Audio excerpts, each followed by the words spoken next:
یہودی کیا کرتے تھے ان عورتوں کے ساتھ؟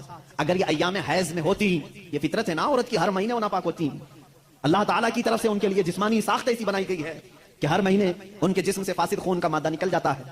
ان ایام میں اسلام جو ہے عورتوں کو برابری نہیں دی ہے، یہ ان کی ایک زیادتی ہے اسلام میں نے پوچھا کون سی برابری چاہتے ہو آپ؟ کون سی برابری؟ کہا بہت ساری پابندیاں ہیں، اس کو نقاب میں رکھ کر کے اندر بند کر کے رکھتے ہو، اس کو باہر جانے کی اجازت نہیں ہے، جیسے تم گھومتے پھرتے ہو ویسے اس کو نہیں گھماتے پھراتے، تم عورتوں کو پابند رکھے ہو۔ اور دوسرا ایک اور اعتراض ان کو کہ عورتوں کی فیلنگ کے ساتھ تم کھلواڑ کرتے ہو، 4 شادیوں کی اجازت دیتے ہو۔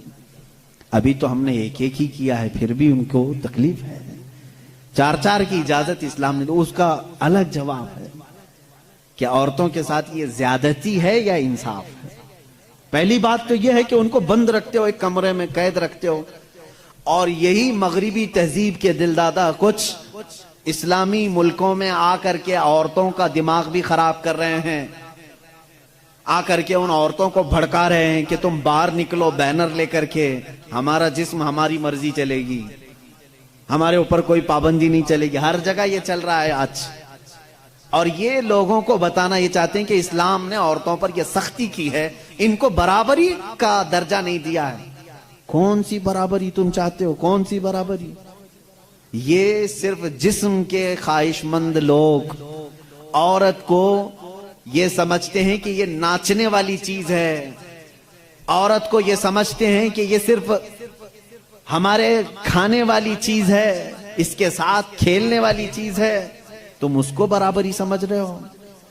میں کہتا ہوں ان ماؤں اور بہنوں سے، تم ان کی برابری کو پسند کرتے ہو یا پھر اسلام نے جو تمہیں برابری دی ہے وہ کیا ہے؟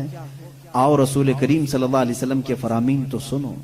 میرے آقا نے فرمایا جس نے ایک بیٹی کی پرورش کی اور اس کو شادی کر کے دیا، اس کو قیامت کے دن جنت میں لے جانا میرا ذمہ ہے، میری شفاعت اس پر واجب ہے۔ حضور اکرم صلی اللہ علیہ وسلم نے فرمایا بیٹی کے لیے جس عرب نے دفنایا تھا اس جگہ میرے آقا نے اعلان کیا۔ تم کہتے ہو اسلام ان کے اوپر سختیاں کرتا ہے۔ یونان جو اس وقت کا بہت سپر پاور رہا ہے، عورتوں کے حق میں وہ لوگوں کا کیا خیال تھا؟ آج بھی پوچھ کر کے بتائیں مجھ کو۔ وہ کہتے تھے کہ عورت جو ہے سب کے ساتھ جینے والی مخلوق نہیں، اسے 5 زنجیریں پہناتے تھے، 2 ہاتھ میں، 2 پیروں میں، گلے میں، اس کی نشانیاں آج بھی عورتوں کے پاس باقی ہیں، لیکن شکل بدل گئی ہے۔ ہمارے چینل کو سبسکرائب، دونوں ہاتھ میں چوڑیاں ہیں، دونوں پیروں میں پائل ہیں، اور گلے میں نیکلیس بھی ہے نا۔ وہ 5 زنجیریں پہنا کر بازار میں لاتے تھے عورت کو۔ یہ یونان اس وقت کا ترقی یافتہ ملک، ان کی کتابیں مشہور تھی، اور اسلام نے ان 5 زنجیروں کو کاٹ کر کے زیور بنایا ہے، اور تم کہتے ہو اسلام نے عورتوں کو بند کر کے رکھا ہے۔ یہودی کیا کرتے تھے ان عورتوں کے ساتھ؟ اگر یہ ایام حیض میں ہوتی، یہ فطرت ہے نا عورت کی، ہر مہینے وہ ناپاک ہوتی، اللہ تعالیٰ کی طرف سے ان کے لیے جسمانی ساخت ایسی بنائی گئی ہے کہ ہر مہینے ان کے جسم سے فاسد خون کا مادہ نکل جاتا ہے۔ ان ایام میں چھوت اچھوت والے معاملات عورتوں کے ساتھ کرتے، جہاں ان کے گھوڑے بندھے تھے، ان کے بیل اور بکریاں باندھی جاتی تھی، وہیں عورتوں کو بھی رکھا جاتا تھا جب تک وہ عورتیں پاک نہیں ہوتی تھی۔ یہودی یہ کرتے تھے مکہ میں بھی، مدینے میں، اور عرب کے جو یہودی تھی یہی کرتے تھے۔ آج بھی یہودیوں کے ہاں کچھ جو آرتھوڈاکس ہیں، پرانے خیالات کے ہیں، وہ اسی طرح کے معاملات کرتے ہیں۔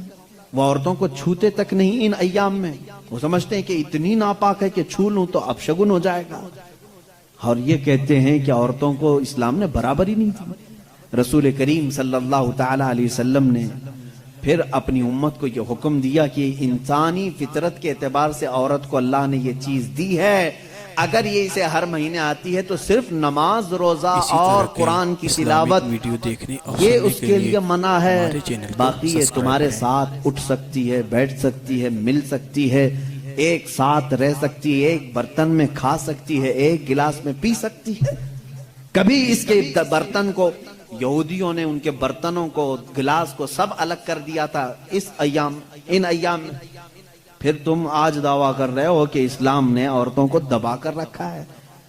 اسلام نے حقیقت میں عورتوں کی عزت کو اتنا بلند کیا ہے، اتنا بلند کیا ہے۔ صرف اور صرف آتی ہے بات یہ ان کو چھپا کر کے کیوں رکھا جاتا ہے، کیونکہ ہم نے دیکھا ہے۔ اب اس کا جو فیکٹ ہے وہ میں بتاؤں، عقلی دلیل کے اعتبار سے بھی جذباتی باتیں بہت ہو جاتی ہیں، وہ قیمتی ہیں اس لیے ہم ان کو چھپا کر رکھتے ہیں۔ سلمان اظہری صاحب کے بیانات سننے کے لیے ہمارے چینل کو سبسکرائب کریں۔ جزاک اللہ خیرن جزا۔ السلام علیکم ورحمۃ اللہ وبرکاتہ۔